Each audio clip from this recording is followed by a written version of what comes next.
किन्नर चुड़ैल। गोरखपुर नाम का एक गांव हुआ करता था।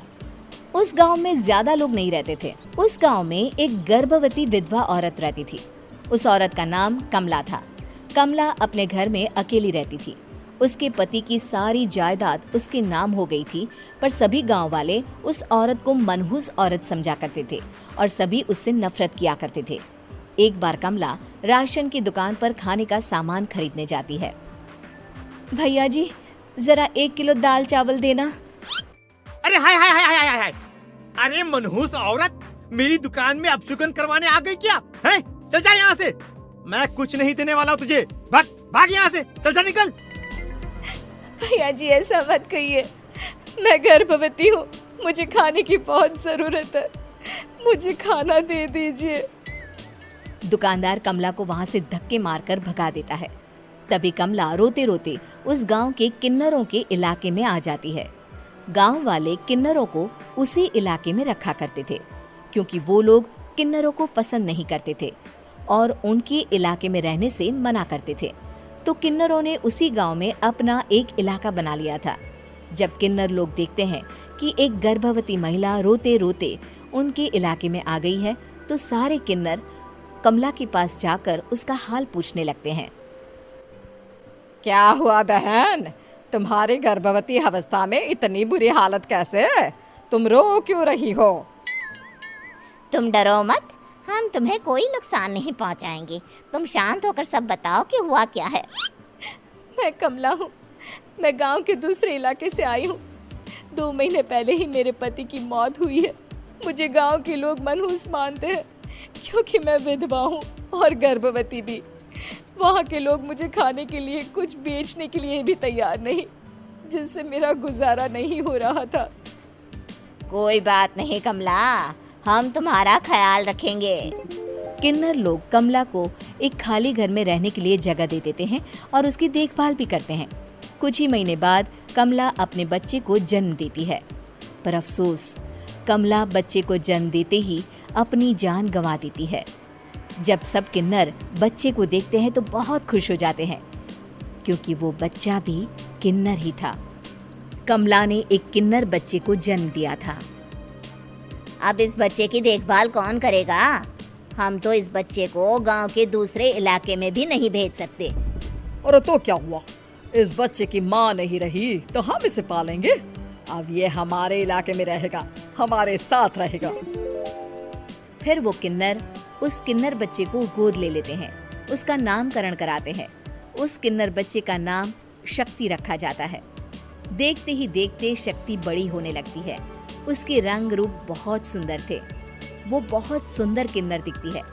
एक दिन शक्ति एक किन्नर से पूछती है, माँ जी सुनिए ना, ये गांव के दूसरे इलाके में भी तो लोग रहते हैं, तो हम वहाँ क्यों नहीं जाते? हम उनसे अलग क्यों रहते हैं? शक्ति, क्योंकि वो लोग हमारे जैसे नहीं, वो लोग हमें पसंद नहीं करते, इसीलिए हम उनसे अलग रहते हैं। क्यों? वो हमें क्यों पसंद नहीं करते? मुझे एक बार उस इलाके में जाना है। मैं एक बार वहाँ जाकर घूम कर आऊँ। शक्ति, खबरदार, जो तू उस इलाके में कभी भी गई तो अपनी जान नहीं गंवाना चाहती तो उस इलाके में कभी कदम भी नहीं रखेगी, समझी? इतना कहकर वो किन्नर वहाँ से चली जाती है।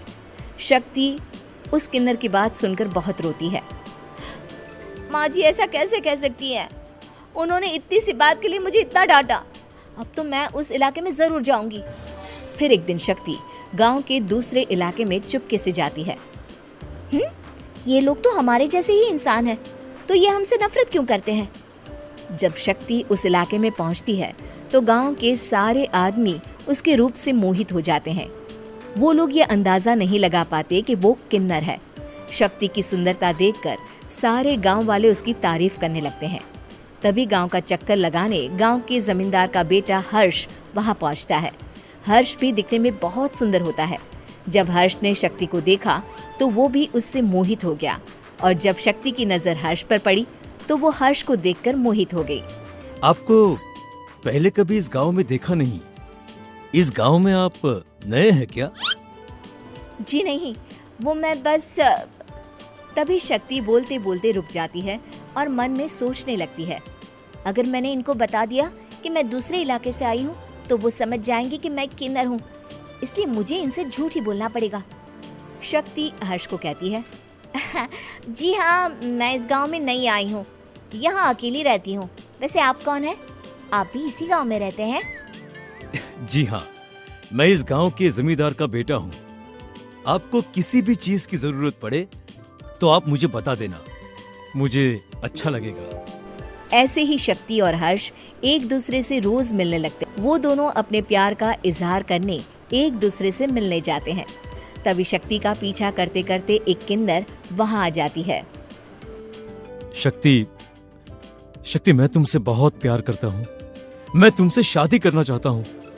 क्या तुम मुझसे शादी करोगी?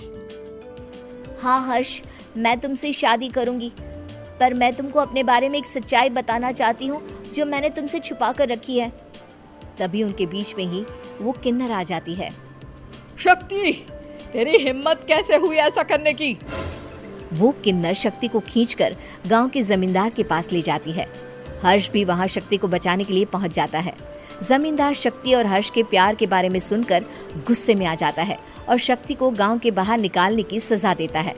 शक्ति ये बात सहन नहीं कर पाती और कुएं में कूदकर अपनी जान दे देती है। जमींदार हर्ष की शादी गांव की एक लड़की से करवा देता है, पर हर्ष इस शादी से खुश नहीं होता। शक्ति अपना बदला लेने के लिए मरने के बाद किन्नर चुड़ैल बन जाती है। अब मैं इन गांव वालों को नहीं छोड़ूंगी, अब इनसे मैं अपने प्यार का बदला लूंगी। किन्नर चुड़ैल गांव वालों को परेशान करना शुरू कर देती है। एक बार वो रात को गांव के खेतों में पहुंच जाती है और वहां आग लगा देती है। सारी फसल जल के राख हो जाती है। जब एक आदमी रात को उठकर देखता है कि खेत में आग लग गई है तो वो वहां पहुंच जाता है। वो देखता है कि खेतों के बीचों बीच एक किन्नर चुड़ैल खड़ी है और वहां खड़े होकर ताली बजा रही है। गांव वाला किन्नर चुड़ैल को देखकर बेहोश हो जाता है। जब सुबह उस आदमी को होश आता है तो वो सीधा जमींदार के पास जाता है। अरे जमींदार साहब, अरे वो किन्नर चुड़ैल ने मेरी सारी फसल जला दी। अब मैं क्या करूंगा? क्या होगा मेरा? जमींदार चुड़ैल किन्नर का नाम सुनते ही सब कुछ समझ जाता है। अब वो बहुत डर जाता है। उसी रात को जब जमींदार डर के मारे अपने कमरे में सो नहीं पाता, तभी वहां अचानक से किन्नर चुड़ैल आ जाती है। किन्नर चुड़ैल जोर जोर से जमींदार के आगे खड़ी होकर हंसने लगती है और ताली बजाने लगती है। जमींदार उस डरावनी किन्नर चुड़ैल को देखकर बहुत डर जाता है। तूने मेरे साथ बहुत बुरा किया, अब मैं तुझे जान से मार दूंगी। नहीं नहीं नहीं नहीं नहीं, मुझे माफ कर दो, मुझे मत मारो। मैं कभी ऐसा दोबारा नहीं करूंगा। अब तुम जो बोलोगी वही मैं करूंगा।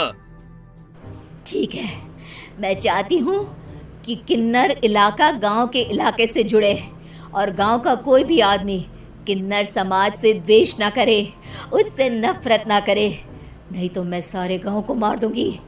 और तुम गांव में एक नया कानून बनाओ कि अगर किसी ने भी किन्नर समाज को हानि पहुंचाने की कोशिश भी करी या इनसे भेदभाव करने की भी कोशिश करी तो उनको कड़ी से कड़ी सजा मिलेगी। हाँ हाँ हाँ हाँ, मैं ऐसा ही करूंगा। तुम जो बोलोगी वो मैं करूंगा, पर मुझे जाने दो प्लीज। तब वो किन्नर चुड़ैल वहां से चली जाती है। गांव का जमींदार किन्नर चुड़ैल का कहा मानते हुए दोनों इलाकों को एक कर देता है और नया कानून भी लागू कर देता है। तब से वहां किन्नर समाज और बाकी गांव वाले शांतिपूर्वक रहने लगते हैं।